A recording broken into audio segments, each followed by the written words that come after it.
انا اشرف وده فيديو جديد على صفحه معلومه. لما اجي اقول لك كده عباس بن فرناس، اول حاجه بتيجي في خيالك ايه؟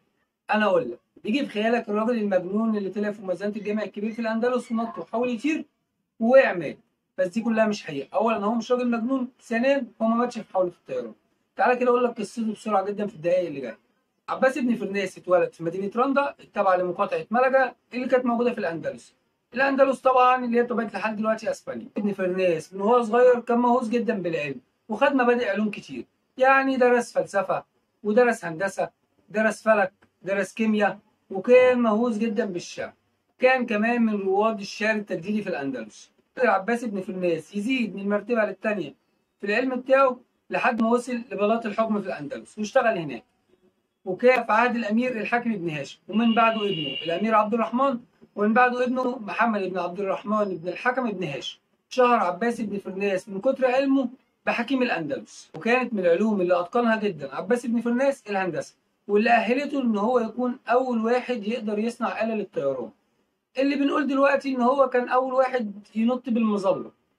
صنع الآلة وطلع على مبنى مسجد الجامع الكبير في الأندلس ونط بالفعل وطار لفترة من الزمن، يقال إن هي 12 دقيقة.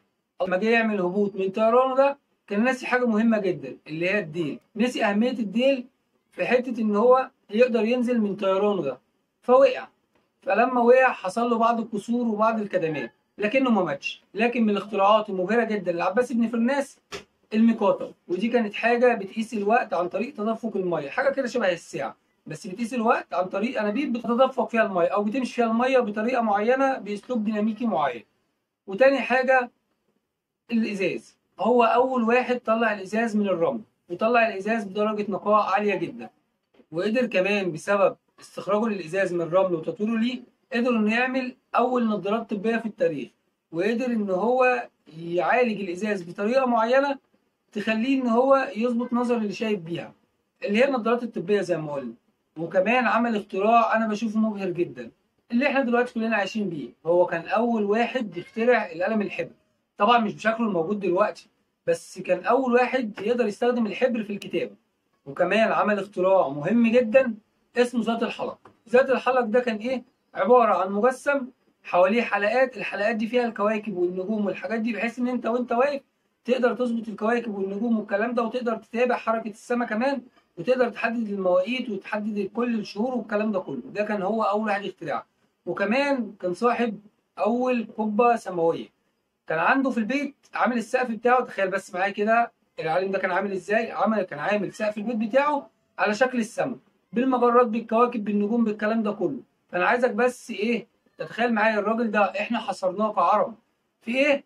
ومثلا بلد زي اسبانيا لسه عامله جسر في 2011 سميته باسمه وحاطه له كمان تمثال فيه باسم عباس بن فرناس. لكن احنا كل اللي كان واصل لنا كعرب او كل اللي احنا اهتمينا بيه ان الراجل ده طلع فوق مأذنه او طلع فوق جبل ونط من فوقها ومات. الراجل ده ما ماتش من محاوله الطيران، وكل الحاجات اللي انا بقول لك ان هو اخترعها دي كانت بعد محاولته للطيران. ومات بعد محاولته للطيران دي ب 12 سنه كاملين، وتحديدا سنه 887 ميلاديه.